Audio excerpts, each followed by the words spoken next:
কুমিল্লা একজন সংসদ সদস্য জামাতের দুজন নারী সদস্য সংসদে বক্তব্য রাখলেন, সেটা নিয়ে উনি অ্যাপ্রিসিয়েট করলেন অনেক ক্ষেত্রে। আপনারা মেধাবী, আপনাদের রাজনৈতিক ভবিষ্যৎ আছে, শেষে ওনার কলিগ তো তারা তো বলেছে যে কিন্তু আপনাদেরকে তো আমি চিনলাম না। দ্যাট মিনস তাদের আপনার ফেস দেখা যাচ্ছিল না। তো কেউ যদি পর্দা করে সেটা অবশ্য তার ব্যক্তিগত বিধা, আমরা রেসপেক্ট করি, কিন্তু তার কলিগ হিসেবে সে বলতে পারে যে ভাই এত সুন্দর কথা বললেন, আপনারা তো আমি চিনলাম না। ধরেন এটা রসিকতার ছলে বলল, কিন্তু পরবর্তীতে দেখলাম জামাত শিবিরের লোকেরা এইটাকে পর্দা বিদ্বেষী, হিজাব বিদ্বেষী, ধর্ম বিদ্বেষী হিসেবে সেই সংসদ সদস্যকে নিয়ে সংসদে বক্তব্য, সংসদের বাইরে একটা প্রোপাগান্ডা ছড়িয়ে মিছিল মিটিং, অথচ সে একজন মুক্তিযোদ্ধা মনিরুল হক সাহেব। এই ধরনের মেন্টালিটি থেকে যদি আমাদের বিরোধী দল যারা এখন অফিসিয়ালি তারা যদি রাজনীতি করে, তাহলে বাংলাদেশের ভবিষ্যৎ কোথায়?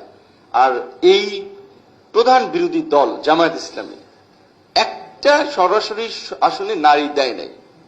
তারা যদি সরকার গঠন করত, কারণ ইন্টারিম গভর্নমেন্ট তো এই গোষ্ঠীকেই ক্ষমতায় আনার জন্য ডিসিদেরকে সেট করেছিল, বিভিন্ন প্রতিষ্ঠানে তাদেরকে প্রাতিষ্ঠানিক একটা স্থায়িত্ব দিয়েছিল, লোকজন সেট করেছিল।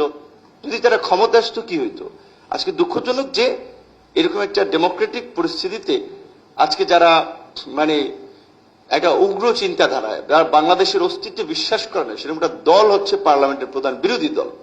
এবং আমি সরি যদি একটু লং হয়ে যাচ্ছে, তারপরে একটা কথা বলবো যে কুমিল্লার একজন সংসদ সদস্য, আমার এখন ওই ব্যথাটা আছে, কারণ আমি বলতে পারিনি মন্ত্রী হিসেবে। অনেকে তো জানেন আমরা তো কিন্তু ফ্রিকুয়েন্টলি বক্তব্য দিতে পারি না। মন্ত্রীরা হচ্ছে সংসদ সদস্যদের প্রশ্নের জবাবদিহিতা করবে, প্রতিমন্ত্রী হিসেবেও সেম কাজ আমার, যেখানে আমি ওইভাবে কথা বলার স্পেস পাই না, যেখানে দাঁড়াই না হাত তুলে বা যখন তখন। কুমিল্লা একজন সংসদ সদস্য জামাতের দুজন নারী সদস্য সংসদে বক্তব্য রাখলেন, সেটা নিয়ে উনি অ্যাপ্রিসিয়েট করলেন অনেক ক্ষেত্রে। আপনারা মেধাবী, আপনাদের রাজনৈতিক ভবিষ্যৎ আছে, শেষে ওনার কলিগ তো তারা তো বলেছে যে কিন্তু আপনাদেরকে তো আমি চিনলাম না।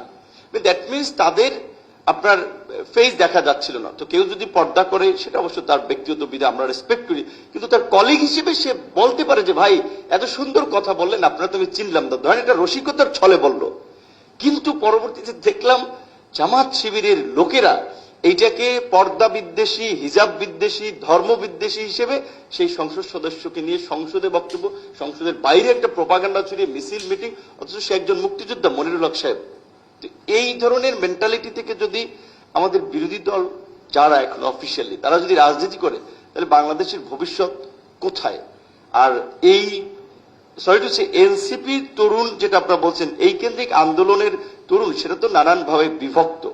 এই তরুণদের দিয়ে আপাতত বাংলাদেশের আগামী রাজনীতি মোকাবেলা করা যাচ্ছে না, কারণ এরা অলরেডি করাপশন কিংবা পুরানো নতুন বন্দোবস্তের কথা বললেও পুরানো বন্দোবস্তের সাথে ইউজ টু, কারণ তারা দল গঠন করার জন্য খুঁজেছে আওয়ামী লীগের মিডিয়াম সারির লোককে, পয়সা আছে, গত নির্বাচনে মনোনয়ন পায় নাই, জাতীয় পার্টি থেকে রাজনীতি করছে, পয়সা ইনকাম করছে, এখন রেস্টে আছে, এদেরকে খুঁজে দল বানাই দিয়েছে।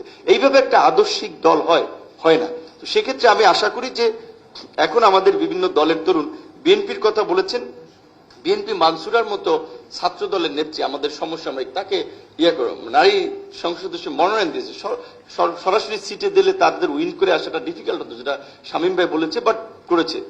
তার পরের আগের ছাত্র নেত্রী জুইকে, এরকম বেশ কয়েকজন তরুণ ছাত্র তরুণ নেতৃত্বকে, তারপরে ডাক্তার সানসিলা জেব্রিন, বেশ কয়েকজনকে উইমেন সিটে অন্তত বিএনপি সুযোগটা দিয়েছে। কিংবা এখন এই যে জওহরাত আদিব, এরকম বেশ কিছু ইয়ং বিএনপি সরাসরি নির্বাচনে দিলে ওই সিট জামাত পেয়ে যেত, যেটা আমার যেটা মনে হয়।